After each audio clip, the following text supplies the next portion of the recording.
இப்படிப்பட்ட காலகட்டத்திலே ஒரு போலீஸ் அதிகாரியோடு அதை சிவகாசியிலே வைத்து நடக்கிறது. தேவர் திருமகனாருக்கும் அந்த காவல்துறை போலீஸ் அதிகாரிக்கும் வாக்குவாதம் நடக்கிறது. அவன் கேட்கிறான், அந்த போலீஸ் அதிகாரி, வெள்ளைக்கார அரசாங்கம், அவன் கேட்கிறான், இந்த ரேகை சட்டத்தை எதிர்த்து நீங்கள் ஏன் போராடுகிறீர்கள், உங்களுக்கு என்ன பிரச்சனை?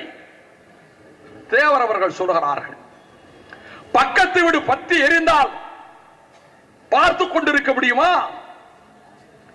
உடனே அவன் கேட்கிறான், இதுக்கு என்ன அர்த்தம்?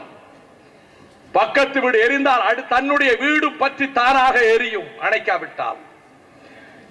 இன்றைக்கு இந்த ரேகை சட்டம் அப்பாவிகள் மீது பாய்கிறது, என் மீதும் சருவாது என்பதற்கு என்ன உத்தரவாதம் என்று கேட்கிறான்.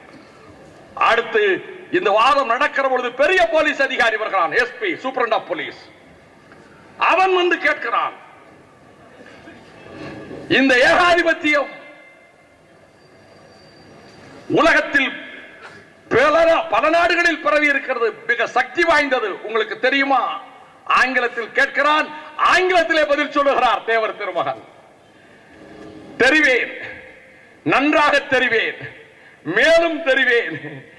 இதைவிட எத்தனையோ ஏகாதிபத்தியங்கள் இருந்த இடம் தெரியாமல் புல் முளைத்து போன சரித்திரமும் நான் அறிவேன். உடனே அடுத்து சொல்லுகிறார், இந்த பேரரசுக்கு கடல் போன்ற ராணுவ பலம் இருக்கிறது, தெரியுமா? கடல் போன்ற ராணுவ பலம் இருக்கிறது. உடனே சொல்லுகிறார் தேவர் திருமகன், கடல் போன்ற சைன்யம் இருக்கிறதா? மானத்தை பெரிதாக கருதுகிறவனுக்கு சாவு பொருட்டல்ல, சாக துணிந்தவனுக்கு அந்த சமுத்திரமும் முழங்கால் மட்டும், நீ தெரிந்து கொள்.